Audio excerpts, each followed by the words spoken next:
বাড়ি থেকে আমি একটা ড্রেসও নিয়ে এসেছিলাম, তো ড্রেসটা চেঞ্জ করা হয়নি, আর ড্রেসটা মানে পরবো তাও হয়নি। আর এ বান্দা মানে 25 তারিখ থেকে 3বার জামা চেঞ্জ করেছে, মানে ড্রেস চেঞ্জ করেছে, ঠিক আছে।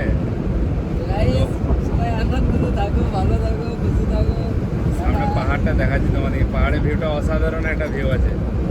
মেঘলা মেঘলা থাকলে একটু বেশি ভালো লাগতো, রোদ দিচ্ছে, মানে সূর্য বেরিয়ে গেছে, তো ফাইনালি ওই জন্যে রাত জাগার পর, তো রাত জাগাতে ওই জন্যই সমস্যা হচ্ছে। রাত জাগা না থাকলে তোমার এই জিনিসটা, এই যে একটা সিন রয়েছে দেখতে পেয়েছি, এটা একটা মিনার আছে, একটা মসজিদের মিনার। ফার্স্ট টোল পড়ে গেল আমাদের, তো এই টোলগেটটা সিগন্যাল আছে। ফাইনালি আর 550 কিলোমিটার দুর্গাপুর টোটাল রাস্তা বাকি আছে, আর সারা রাতে কভার করবো। আমার সামনে যে ফ্লাইওভারটা আছে, মানে এটাও একটা এনএচ আছে, তো এই এনএচটার নামটাকে কমেন্টে জানাবে। এনএচটার সাইডে এত সুন্দর ডিজাইন করা আছে না, মানে দিনের বেলায় হলে সুবিধাও দেখা না, হালকা করে বোঝাও যাচ্ছে, দেখতে পাচ্ছ। এটা খুবই অসাধারণ একটা জিনিস দেখালাম তোমার।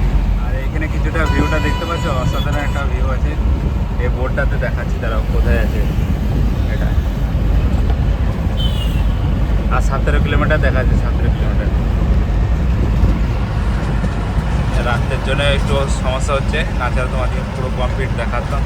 যেটার জন্য অপেক্ষা করছিলাম সেটা ফাইনালি চলে এসেছে, আর সেই অপেক্ষাটা তোমাদের পূরণ হচ্ছে। তো দেখতে পাচ্ছ বেনারসের মেন সিটি যেটা আছে, তো এটা ইন্ডিয়ার মানে আমাদের যে দেশের পতাকা আছে সেই কালারটা দেওয়া আছে পিলারে, ঠিক আছে। আর এত সুন্দর একটা ভিউ লাগে এই জায়গাটা। রাত্রে বলে একটু অসুবিধা হচ্ছে, দিনের বেলা ওই দিকটা দিল্লির দিকটা দেখেছি, আর এই দিকটাতে তো কিছু করার নেই, রাত্রে আছে তাই রাত্রেই দেখাতে হচ্ছে। এই গাড়িটা স্যার তখন থেকে আসছে না আমাদের সাথে সাথে, তো দেখো অসাধারণ লাগছে, লাইটগুলো যা লাগিয়েছে না, দারুণ।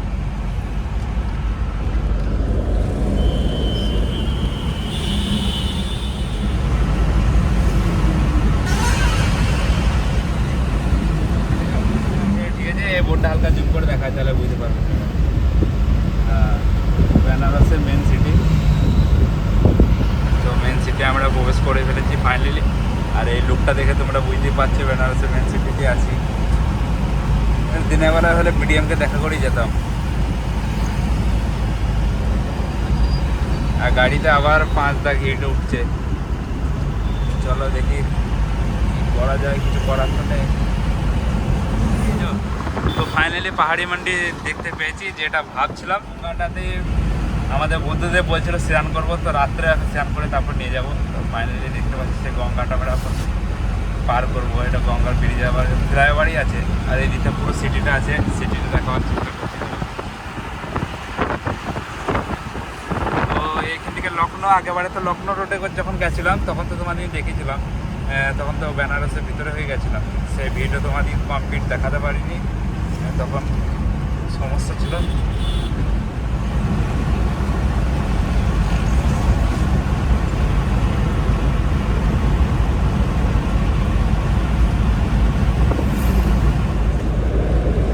লাইটগুলো অসাধারণ লাগছে, এলইডি লাইট। উত্তরপ্রদেশের এইখানে লাস্ট ডিজেলটা ভরে নেবো, এইখান থেকে বিহারে ঢুকে গেলে টোলে মানে রেটটা একটু বেশি, তাই এখানে তেলটা ভরে তারপর বেরোবো। তো এখানে রেটটা কত আছে সেটাও দেখিয়ে দিচ্ছি।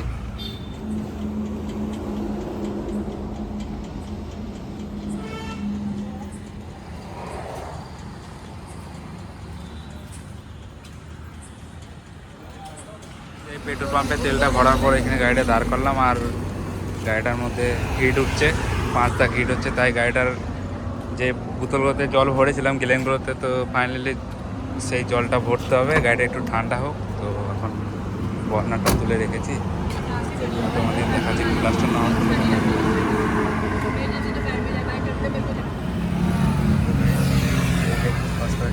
দেখতে পাচ্ছ। ফাইনালি এটার জন্য রেড হয়ে গেছে, কুলেনটা ভরে তারপরে এখান থেকে বেরোবো। গাইস জলটা বার করছে বুদ্ধদেব, আর জলটা বার করার পর গাড়িটাতে দেখি জলটা কতটা ঢুকে। আর এই রেডিওটা গরমও আছে, খোলা অসুবিধা আছে, কাপড় নিয়ে খুলতে হবে, কেন না সেটা লিক হয়ে গেলে সমস্যা হয়ে যাবে গায়ে পেয়ে গেলে। তো দেখি জলটা ভরে হিটটা কমাই, আর এইভাবে আমাকে সারা রাস্তা যেতে হবে। ফাইনালি এইখান থেকে এখন বার হয়ে যাচ্ছি, পেট্রোল পাম্পে তেল ভরলাম, আর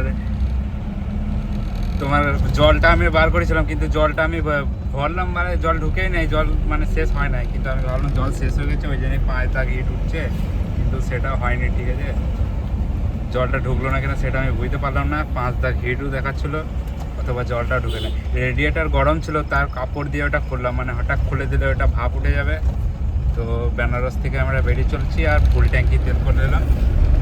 এখানে তেলের রেটটা কম, 5-6 টাকা রেট কম। তো এরপর আমরা বিহার প্রবেশ করব। আর এইখানে ভিআইপি লাইন বলতে ভিআইপি লাইনের কিন্তু সিস্টেমই নেই। 8 নম্বরটা তো ভিআইপি করা রয়েছে, কিন্তু অথবা এই দিকটা বন্ধ করে রেখে দিয়েছে। তো বেনারস পার করার পর ফার্স্ট টোল পাচ্ছি এদিকে বিহার ঢোকার আগে। তো জানি না এখন বিহার কত দেরি আছে, বিহারটা কত, মানে এই পিড়িটা পার করার পরে হচ্ছি দাঁড়া। বাঁ দিকে একটা ব্রিজ দেখতে পাচ্ছ, এটাও একটা ছোটো ব্রিজ, ওই ব্রিজে কখনো যাওয়া যাবে না কেন, এটা এনএইচ এটা আছে 19 নম্বর কলকাতা। আর এই গঙ্গাটা পার করার পরই আমরা উত্তরপ্রদেশ ছেড়ে বেরিয়ে যাবো। ঘন্টা হয়ে গেল ওইখান থেকে বেরিয়েছি, আর ওয়েলকাম টু উত্তরপ্রদেশ আমরা শেষ করছি। তা টাটা উত্তরপ্রদেশ, তো বোর্ডটাও দেখিয়ে দিচ্ছি তোমাদেরকে। আর জাম দেখো খালি এখন, মানে এত রাত্রে, কাল সেই দিনে যখন বেরিয়েছিলাম তখন জাম ছিল না। তো এটা উত্তরপ্রদেশ নয়, এখন এই দিকটা থেকে লেখা রয়েছে বিহার। তো ওয়েলকাম টু বিহার, আর আমরা উত্তরপ্রদেশ থেকে বার হয়ে চলে এলাম। তো এটা বিহার চেকপোস্টে বেড়ে আসবে সামনেই। তো বন্ধুরা ফাইনালি বিহার আমরা সাসারাম পার করছি, সাসারাম টোল প্লাজা। আর এই টোল প্লাজাতে একটা ফেমাস আছে, সেই গল্পটা তোমাদের পরে বলবো। এখন সাসারাম টোল প্লাজা পার, যে লাইনটা দেখতে পাচ্ছ এখানটাতে চেকপোস্টে, মানে বিহার চেকপোস্টে প্রচুর একটা কড়াকান্তি ব্যাপার আছে। এখানে মানে দারু গুটকা এগুলো বন্ধ আছে, আর ডান দিকেও আছে একটা লাইন। আর যে মিডিলের লাইনটা দেখছো এটা আমাদের জন্য সার্ভিস লাইন, তো ছোটো গাড়ির জন্য, অথবা যেগুলো মালবাহক গাড়ি আছে সেগুলোকে এই যে লাইনটাতে দেখতে পাচ্ছ এই লাইনটাতে ঢোকায়। তো এটা সাসারাম, আর সাসারাম পার করার পর আমরা চলে যাবো মোহনিয়া। গাইস ডান দিকটা দেখতে পাচ্ছ এত জাম লেগেছে, প্রচুর জাম আছে। তো ফাইনালি আমরা অনেকটা এলাম, 5 কিলোমিটার এলাম, 5 কিলোমিটার লম্বা জাম একই রকম রয়েছে। আর আমার দিকটা ক্লিয়ার আছে আপাতত, ঠিক আছে। ওই দিক থেকে যারা কাঁচামালের সবজি গাড়ি নিয়ে আসে তাদের খুবই অসুবিধা। রাস্তা দেখে বুঝতে পারছো তো, ঝাড়খণ্ড ঢুকিনি এখনও, মানে বিহারের ঢুকবো আর কি কিছুক্ষণ পর। এখন 100 কিলোমিটার আছে, তারপর ঢুকবো। রাস্তা ধুলো দেখো গাড়ি, আর এই গাড়িটা রাজস্থান নম্বর গাড়ি, এত ধুলো উড়োচ্ছে বুঝতে পারছো। হচ্ছে বিহার থেকে মানে গয়ার মানে গয়ার থেকে আরও 50 কিলোমিটার পেছনে আছে, এখনও গয়া ঢুকি নাই। আর সামনে দেখতে পাচ্ছ এটা চেকপোস্ট আছে, বিহার চেকপোস্ট শেষ হচ্ছে, মানে এরপর ঝাড়খণ্ড চলা হবে। তো দেখি আর কতক্ষণের মধ্যে ঢুকতে পারছি। আর এই বর্ডারের কাছে এসে আধা ঘন্টা রেস্ট করেছিলাম, বেশি রেস্ট করিনি। মামু ভাই সব কেমন আছো? তো গুড মর্নিং। তো আজকে 27 তারিখ, আর এখন আছি তোমার বাহির নাকি নাম এটা, বাড়ি। তো বাড়ি থেকে মোটামুটি 50 কিলোমিটার পেছনে আছি, মানে উত্তরপ্রদেশ সাইডে আছি। তো এখন উত্তরপ্রদেশ না, এটা বিহার। তো বিহার আমরা শেষ করে ঝাড়খণ্ডে প্রবেশ করবো। আর পাইলট দেখতে এতক্ষণ মানে রেডি হচ্ছে, পুরো চায়ের দোকান দাঁড়িয়ে চাটা খেতে হবে। আর এইখান থেকে 300 কিলোমিটার বাকি আছে দুর্গাপুর। তো কালকে তোমাদেরকে দেখিয়েছিলাম, আর রাস্তা প্রচুর জ্যাম ছিল, জ্যামের কারণে আর মানে এতটা লং ভিডিও করে আসছি, মানে ভিডিও করার ইচ্ছাটা ছিল না, মানে কমে গেছিলো, ওই জন্য ভিডিও আর করি নাই। রাত্রে মানে সেরকম বোঝা যাচ্ছিলো না, তো ওই জন্য ওটা বন্ধ করে রেখেছিলাম। তো কন্টিনিউ এবারে তোমাদের দেখাচ্ছি। আর আজকে মানে 3 দিন হতে যাচ্ছে, তো সামনের ভিডিও তোমাদের দেখাচ্ছি। দেখতে পাচ্ছ সকালবেলা সূর্য এইদিকে উঠছে, আর এইদিকে সকাল সকাল আমরা রওনা দিচ্ছি, রোড খালি আছে। তো দেখি 3 ঘন্টা মানে 300 কিলোমিটার রাস্তা কতক্ষণ সময় লাগছে সেটা। এখন আছি চপারন ঘাটি, আর চপারন ঘাটি এখন পার করছি। তো সেই ঘাটিটা প্রচুর, মানে আগের রোডটা থেকে অনেক রোডটা ঠিক আছে, আর ঢালাই রোড বুঝতে পারছো তো, এই ঢালাই রোডে অসুবিধা সেরকম কিছু হয় না, তারপর টান রোড আছে। তো চপারন ঘাটিটার মধ্যে যখন মানে ওভারলোডে গাড়ি থাকে সেইগুলো মানে খুবই স্লো চলে, যেন এই জায়গাগুলোতে ব্রেক কম ধরবে। তো পাহাড় সামনে, পাহাড়ের ভিউটাও অসাধারণ ভিউ। আর সামনে দেখতে পাচ্ছি ঘাটি রোডটা, তো ফাইনালি রোডটা ভালো আছে, রোডটা খারাপ নেই।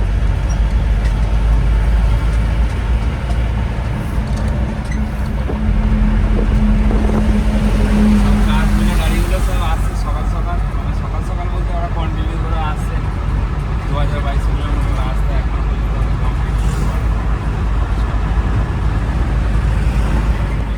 এখন আমরা বিহার বর্ডার মানে শেষ করবো, এরপর ঝাড়খণ্ড ঢুকবো। তো চেকপোস্টে চলে আসছি, আর সামনে জাম দেখো খালি, বর্ডারটার কাছে জামটা লাগছে। যে গাড়িগুলো তোমার এন্ট্রি নেয় সেই গাড়িগুলো এন্ট্রি করে তারপর বেরোচ্ছে। আর সামনে একটা ফরচুনার যাচ্ছে 786, বর্ডারটার সামনে দেখতে পাচ্ছ রেলের আমাদের মালগাড়ি মানে ইঞ্জিনটা নিয়ে যাচ্ছে। এর আগেও অনেক কটা গেল, তাও তখন মানে সব দিল্লি মুখ করে যাচ্ছিলো, এখন সব এই মুখ করে। তো গাই ঝাড়খণ্ডে ঢোকার মাত্র এটা আমরা ফার্স্ট বাজার পাচ্ছি। আর এইখানে আমাদের যেমন বর্ধমানের শক্তিগড়ের ফেমাস, তো এইখানে একটা মিষ্টি ফেমাস আছে। তো এটা কোন জায়গা তোমরা কমেন্টে জানাও, ঝাড়খণ্ডে কোন জায়গাতে আছি এখন। ওটা আমি বলবো না, আমি তো জায়গাটার নাম আমার এমনিতেও মনে নেই, তার জন্য আমি জিজ্ঞেস করছি, তোমরাই বলো। তো গাইস এখন আমরা ঝাড়খণ্ডের একটা ফার্স্ট টোল চলে এলো, প্রথম টোল। তো টোলটার নাম তো খেয়াল নেই আমার, আর এখানে কোথাও সাইনবোর্ডে লেখা নেই।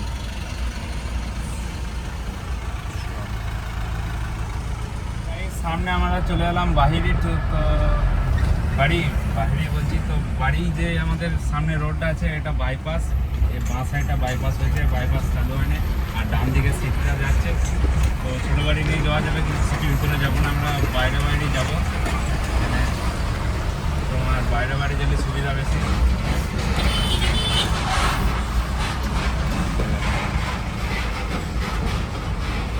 সবার আগে এখন টাইম 10:30 বলছি, 8টা বাজছে। তো ওই দূরে একটা পাহাড় রয়েছে, পাহাড়টা খুবই সুন্দর লাগছে, ওইটা কাছাকাছি যাব তখন দেখাচ্ছি ওই সাইডে। আর ঝাড়খণ্ডের প্রবেশ করার পরই মানে রোডঘাট খুবই সুন্দর হয়ে গেছে। ঝাড়খণ্ডের রোড ঠিক আছে, বিহারের কিছু জায়গা হয়তো খারাপ, প্রচুর খারাপ। তো অনেক টাইম লেগে গেল, সেটা তোমরা দেখতেই পাচ্ছ। আর মেন এখনও পর্যন্ত কি কোথাও দাঁড়ায়নি, নন স্টপ গাড়ি একই রকম আসছে। তো ফার্স্টে ডুমরি টোল ঢুকবো, সে ডুমরি টোলে দাঁড়িয়ে চা খাবো, ওইখানে চা খাবার পর ওইখান থেকে বেরোবো। তো বাড়ি থেকে আমি একটা ড্রেসও নিয়ে এসেছিলাম, তো ড্রেসটা চেঞ্জ করাও হয়নি, আর ড্রেসটা মানে পরবো তাও হয়নি। আর এ বান্দা মানে 25 তারিখ থেকে 3বার জামা চেঞ্জ করেছে, মানে ড্রেস চেঞ্জ করেছে, ঠিক আছে। সামনে পাহাড়টা দেখাচ্ছি তোমাদেরকে, পাহাড়ের ভিউটা অসাধারণ একটা ভিউ আছে। মেঘলা থাকলে একটু বেশি ভালো লাগতো, রোদ দিচ্ছে মানে সূর্য বেরিয়ে গেছে। তো ফাইনালি ওই জন্যে রাত জাগার পর, তো রাত জাগাতে ওই জন্যই সমস্যা হচ্ছে। রাত জাগা না থাকলে তোমার এই জিনিসটা হতো না। তো গাইস ভিডিওটা অনেক লং হয়ে যাচ্ছে, তাই ভিডিওটা এখানে এন্ড করলাম। আর চলো আবার পরবর্তী সিনে তোমাদের কিন্তু দেখিয়ে দেবো পার্ট নম্বর 4-এ। তো এটা পার্ট 3, তোমাদের কিন্তু পুরো ভিডিওটা দেখালাম। আর ভিডিওটা যদি ভালো লাগে থাকে লাইক কমেন্ট শেয়ার করো। তো চলো আবারও দেখা হচ্ছে নতুন কোনো ভিডিওতে, ততক্ষণ সব সুস্থ থেকো, ভালো থেকো, টাটা।